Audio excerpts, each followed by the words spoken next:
नमस्कार, आदाब, सत श्री अकाल दोस्तों, एक शब्द हम अक्सर ही पढ़ते हैं, सुनते हैं, हिप्नोसिस।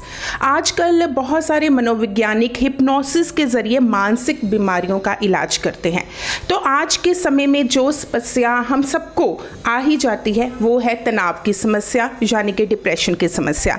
तो हिप्नोसिस से डिप्रेशन का इलाज कैसे मुमकिन है, ये सब जानने के लिए आज हम पहुंच चुके हैं डॉक्टर राजेश गुप्ता के पास, जो कि Chandigarh based prominent psychologist, hypnotherapist है। सर, आपका बहुत बहुत स्वागत है। थैंक यू वेरी मच जी। आजकल के टाइम में शायद कोई भी ऐसा व्यक्ति नहीं है जिसको डिप्रेशन या स्ट्रेस कह लीजिए या तनाव कह लीजिए ना होता हो।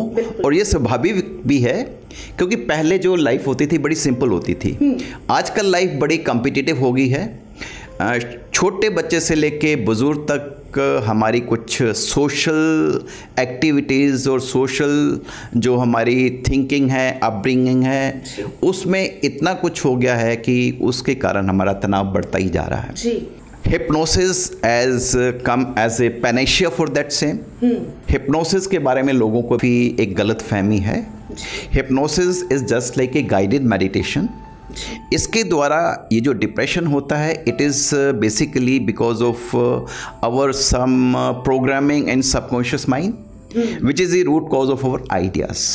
So through hypnosis we can जो भी हमारे सबकॉन्शियस माइंड में कुछ थॉट्स होते हैं उनको निकाल सकते हैं और हिप्नोसिस के द्वारा तनाव को बड़ी ही अच्छी तरह से परमानेंटली दूर किया जा सकता है और इसके लिए कोई मेडिसिन्स की ज़रूरत नहीं पड़ती। सर, एक बात पूछना चाहेंगे कि लोग ना डरते हैं जब हम कहते हैं हिप्नोसिस शब्द जो है, लोगों को लगता है कि हमें सुला दिया जाएगा, फिर पता नहीं हम कुछ ऐसा बोल देंगे, हमारी रिकॉर्डिंग कर ली जाएगी। तो लोगों के मन में कहीं ना एक वहम है, गलत फहमी है, या ये कह लो कि डर होता है कि हम कहीं जाएंगे, हमें हिप्नोसिस के ज़रिए जो है पता नहीं क्या किया जाएगा। तो थोड़ा सा बताइए कि क्या इसमें कुछ ऐसा होता है, क्या डरने वाली बात है कि नहीं है?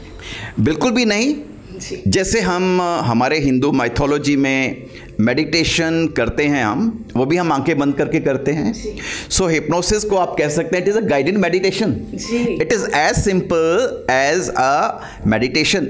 इवन अदरवाइज जो हम मेडिटेशन करते हैं अपने नॉर्मल रूटीन में भी, वो भी कोई इतनी सिंपल चीज़ नहीं है।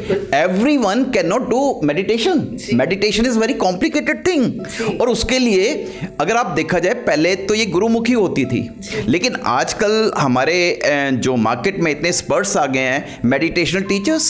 जैसे आप मेडिटेशन अंडर परफेक्ट सुपरविजन करते हैं, तो आप जो हिप्नोसिस है वो देखिए कि वो आप एक परफेक्ट, जो आपको अच्छा प्रोफेशनल हो उसकी देखरेख में करें। बिकॉज हिप्नोसिस के कोई साइड इफेक्ट नहीं है। It is just like guided meditation.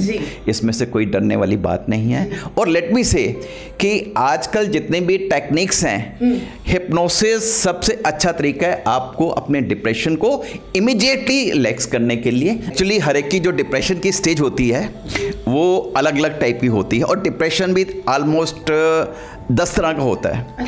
अच्छा, उसमें से भी कहीं होता है कि नॉन क्लिनिकल डिप्रेशन और एक क्लिनिकल डिप्रेशन होता है। क्लिनिकल डिप्रेशन जो वो ज़्यादा सीवियर होता है, उसमें मेडिसिन की जरूरत पड़ता है। बट इन 90% केसेस में हमने देखा है कि ये जो शुरुआती दौर में जो it is non clinical depression, उसके लिए बिना दवाइयों के भी हम ठीक हो सकते हैं और उसमें कोई हमें ऐसी जरूरत नहीं पड़ती। सो इट डिपेंड्स। इसके लिए कोई ऐसा हम जनरलाइज नहीं कर सकते उसका सेशन कितना लंबा होगा, कितनी देर चलें, कितनी देर सेशन लगे। इट डिपेंड्स, क्योंकि ये हमें उस जो भी पेशेंट होता है उसका डिप्रेशन लेवल चेक करना होता है। ये डिप्रेशन लेवल हम अपनी क्लिनिकल एग्जामिनेशन से और कुछ एक जो साइकोलॉजी टेस्ट है उससे हम करते हैं। उसके बाद हम एक इमेज सेटिंग करते हैं कि किस पेशेंट को कितने सेशंस देने होंगे। So it depends from person to person. का माइंडसेट अलग अलग होता है। कई लोग बड़े सेंसिटिव होते हैं, कई लोग बड़े हार्ड होते हैं। तो फॉर एग्जांपल अगर हम क्लास भी लिखें, अब देखिए जितने ये मजदूर या इस टाइप के होते हैं उनको डिप्रेशन नहीं होता, एंड जो सेंसिटिव होते हैं, जितने ज़्यादा पढ़े लिखे होते हैं, उनको डिप्रेशन के चांसेस ज़्यादा होते हैं। एंड नॉर्मली डिप्रेशन उनका होता है जो कि बड़े इंटेलिजेंट होते हैं और जिनका माइंड बड़ा सेंसिटिव और इंटेलिजेंट होता है।